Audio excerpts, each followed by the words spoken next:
En la actualidad, todos sabemos que el atletismo es uno de los deportes que más se practican en nuestro país, pero ¿sabemos cómo inició? En este video les contaremos la historia del atletismo. Esta es la más antigua de las prácticas del desarrollo físico. Tiene su origen en los Juegos Olímpicos griegos en el año 776 a.C. La principal actividad en ese entonces era el pentatlón, que estaba compuesto de lanzamientos de discos y jabalina, carreras de campo, saltos de longitud y lucha libre. Para el año 1912, durante los Juegos Olímpicos de Estocolmo, se cronometró por primera vez las carreras, hecho que cambiaría la historia del atletismo, y 40 años después, en la ciudad de Buenos Aires, se disputaron los primeros Juegos Panamericanos. Definitivamente, la historia del atletismo puede ser tan antigua como la de la propia humanidad, pero las primeras competiciones documentadas se localizaron y realizaron en Grecia e Irlanda. Por ejemplo, el maratón rememora la hazaña de Filipides, que corrió desde Maratón hasta Atenas, para informar sobre la victoria del ejército ateniense en la batalla frente a los persas en el año 490 a.C.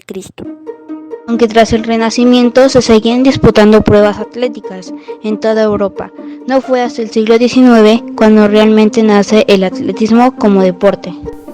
En 1825 se celebró en Londres la primera reunión de atletismo moderno, y ahí fue donde se dio el gran salto hacia el atletismo actual, cuando comenzó a utilizarse de manera oficial el cronometraje eléctrico.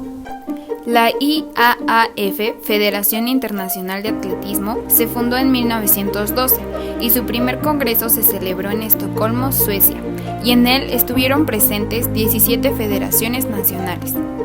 Desde entonces, el atletismo se ha convertido en uno de los deportes más importantes a nivel mundial, y aunque existen campeonatos nacionales, continentales y campeonatos mundiales, la gran competición internacional de atletismo son los Juegos Olímpicos.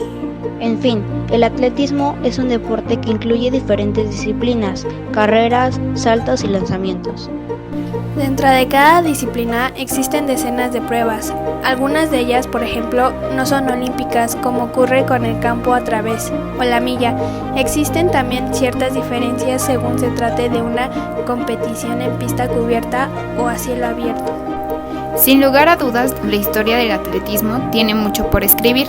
Esto que conocimos es apenas el comienzo de uno de los deportes con más historia.